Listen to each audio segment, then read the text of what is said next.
An integral part of the Rally system, the backbone really of the system, is the hubs. So we've got two hubs. One is the table hub that sits at the table.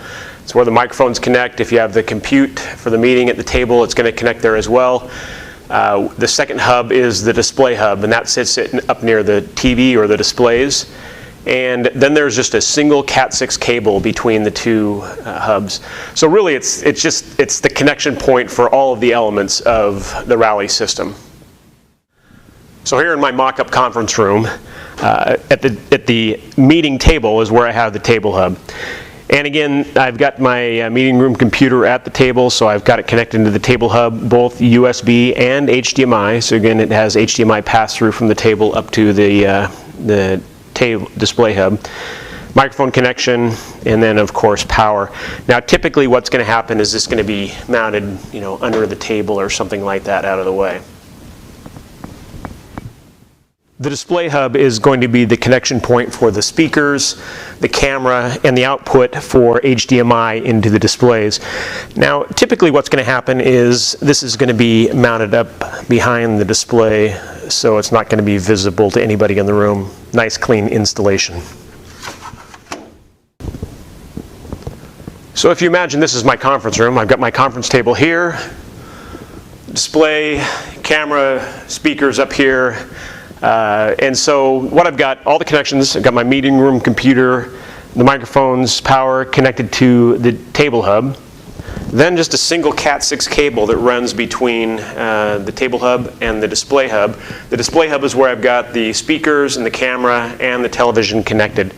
So again, just all the connection points are centralized around the hubs, and then just a single Cat6 cable that runs between the two pieces. Now let's look at a close-up of the hubs and see what the connection points are and explain a little bit about what all these ports are. So this is the table hub, and moving across the back of the connection for all the connections, we've got the power connection here. This is the mic pod connection.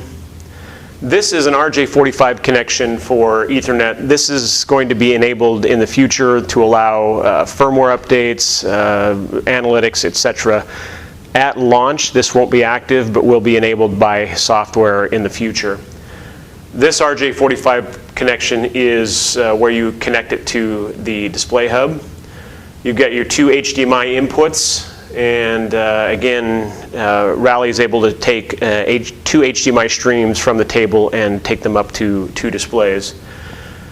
This is a USB Type B connector. And if you're using the meeting room compute at the table, this is where you would connect this. There are also two USB ports here. These are for future expansion. On the display hub, the first two connections are for the speakers. These are mini XLR connectors. Then you have the power connector. This RJ45 connection is, again, the Ethernet connection back to the table hub. The HDMI outputs. If you're running a meeting with the meeting room compute at the displays, then you would connect the meeting room compute to this USB connection. And this USB-C connection is between the hub and the camera. Now, aside from being the connection point for all the various elements of Rally, the hubs actually are the brains of this system as well. So all the audio processing is done in the hubs. All the conversion from USB, HDMI to a signal that can be sent over a Cat6 is done in the hubs. And then on the other end is all decoded and then put back out to USB, HDMI, etc. All of that done in the hubs. So the hubs are really an integral part of the entire system, as I mentioned before.